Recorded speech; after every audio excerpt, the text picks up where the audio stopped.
Hi, my name is Warren Peterson. I'll be presenting the Security Awareness Program course with you today.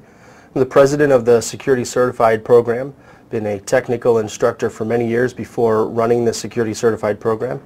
I've written 9 different security books ranging from basic security through advanced security techniques, biometrics, firewalls, and that sort of thing.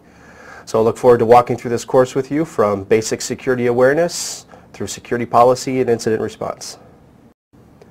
In the Security Awareness Program, we'll begin in Lesson 1 with just a basic discussion of what security awareness is, an overview of what the principles are, what they mean to you as an individual person using a computer.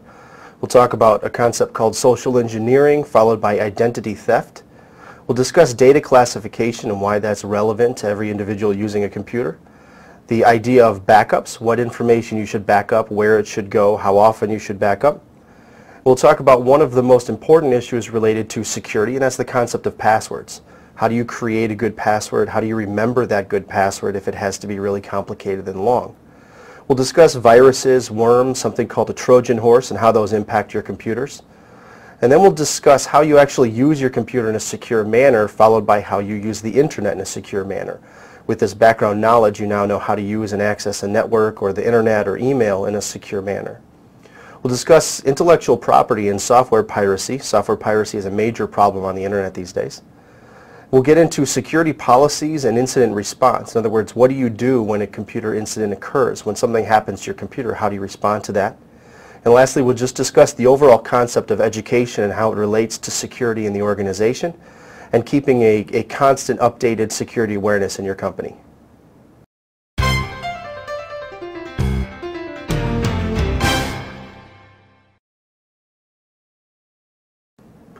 Now in this first lesson, we'll cover a concept starting at the very beginning. In other words, what is security? What does it mean when somebody says we need our computer to be secure?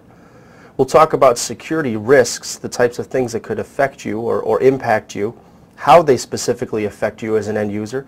It isn't just the big organization that has to worry about security. It's essentially everyone, even a home user. Then we'll discuss what security awareness itself is. We've talked about what security is and how it affects you. Well, what does security awareness mean? And lastly, we'll talk about some of the options you have for reducing your risk as an individual using your computer. Now, to begin with, we have the overall question, what is security? A lot of times at a bigger business, I've gone in and they've said, we just want to buy the box. We want to buy the firewall. We want to buy the magic product that's going to make our company secure. The same thing with the individual user at home. There isn't a specific product that you can buy. This is because security itself, in this context, is not a product. It's an emotion. It's a feeling. The question we have is, does an open window at night make you feel insecure? For some people it would, for some people it wouldn't.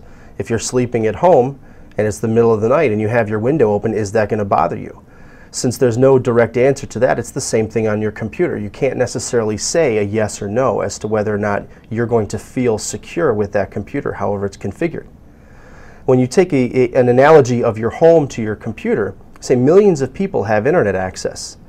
Now they're directly connected to the internet. If your computer is also directly connected to the internet, these millions of people now have access potentially to your computer. So access to your home is very similar to access to your computer.